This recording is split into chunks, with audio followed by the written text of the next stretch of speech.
Well, we talked about bringing the landscape out into the yard so that all the landscape isn't just crushed up against the house foundation, but instead making the house look like it's part of a broader landscape. And one way we can do that is to have planting beds away from the house also that kind of echo the plantings up closer by the foundation. And so what I've done is echo some of those plantings with the flowers that are out here. And so a planting like this gives us a kind of a chance to give some individual flair to a landscape also. Now, I like annual flowers. Now, there are a couple ways to incorporate annuals into a larger bed. Such as I've done, I've planted the annuals all on the outside because this is a younger planting, and until the perennials got more established, I wanted a little more color. Now, the second way of doing this would be to incorporate annuals in throughout, which I may do as these perennials become a little larger. I may put these splashes of color throughout. One thing I love about perennial flowers is they teach us patience. It's not an instant color. Most perennials take 2, 3, 4 years. Peonies sometimes don't come into their glory for maybe even 4 or 5 years. So perennials teach us patience, and annuals can give us a good bridge of color while we're waiting for the perennials to do their thing. And also we've combined them with shrubbery. The dwarf blue spruce makes a beautiful blue contrast against the purple and the light green of the iris. And I like the Canadian developed roses. We've got a small rose here called Never Alone, which is a beautiful red and white two-tone rose. It's young yet, a beautiful glossy foliage called Never Alone, developed in Canada. And right beside the dwarf blue spruce is a Canadian rose that's just going out of blossom, but it's blossomed all summer, called Campfire. And Campfire rose is a beautiful blend of colors, yellow, cream, pink, almost reddish, all on the same shrub. So Campfire, well named. Well, some of my favorites. Well, one is right here in front of us. In marigolds, I love a variety called Yellow Duck Marigold. It's an All-America winner from a couple of years back. Yellow Duck Marigold develops such big, healthy, beautiful, clear-colored marigolds. And I like the short zinnias, the Profusion and Zahara series. And I love daylilies also. The daylilies that we saw up along the house foundation, there are so many different beautiful kinds of daylilies. Some of my favorites are Buttered Popcorn, which is a tall, beautiful daylily with a bright yellow with a little bit of white markings. I mentioned Primal Scream, the very vibrant orange daylily. So combining these really makes a nice landscape. Don, is it important to have lawn also in the landscape? It is. The lawn makes such a beautiful canvas on which the rest of the landscape can be featured. So the lawn isn't really the landscape itself, but the lawn really just makes that blank canvas that you can put the rest of the good stuff on. It makes such a nice feature. And so a healthy lawn, I think, is an important part of a good landscape. And of course, to keep a lawn healthy, there are a couple of key points. One of those is to mow high. For our areas, North Dakota, South Dakota, Minnesota, a mowing height of 3 inches keeps the roots cool. It helps outcompete weeds. It conserves moisture because the sun can't penetrate. So mowing height of 3 inches. And a couple of things we can do to keep our lawns nice and healthy so they're kind of a nice adjacency to the rest of your landscape is to fertilize in the fall.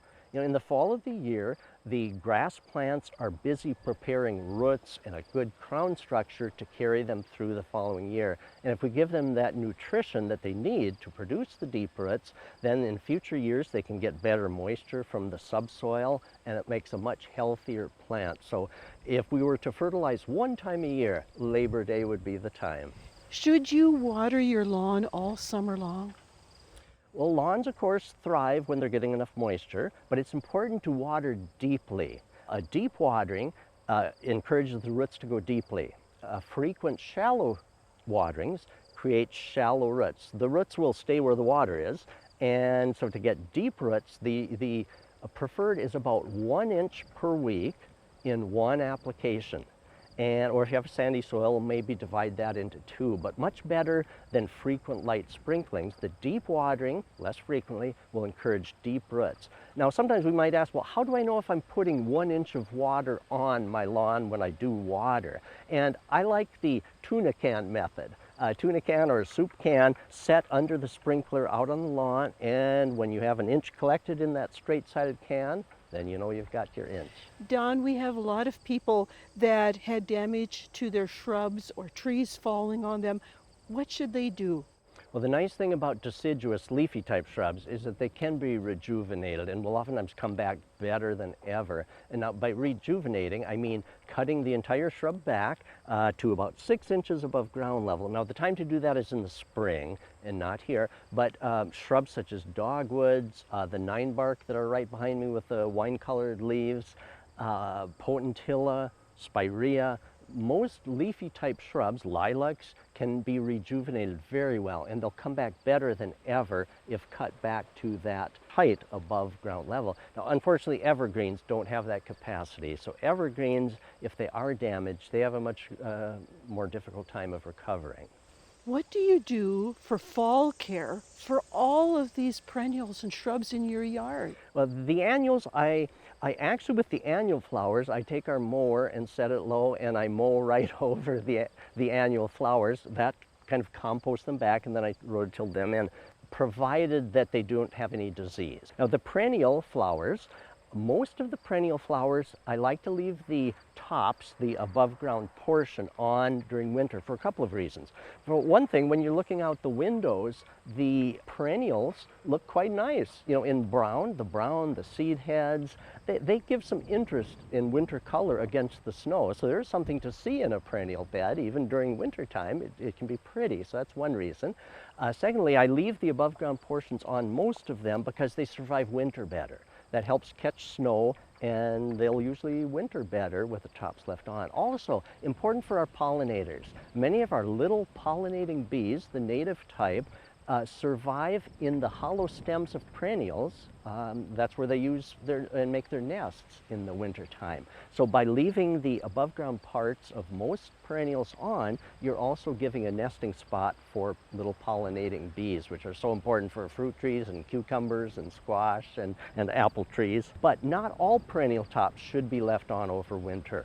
There are some that should be cut back in the fall. One of those is peonies, which tend to get disease. And so removing them back to close to ground level, maybe an inch above, and then disposing of those tops so that we don't leave that diseased material on over winter. Also, hosta, daylily, and iris.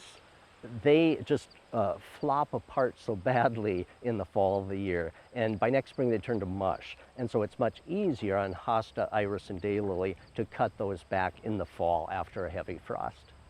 So the rest that you leave in the spring, when do you cut them back?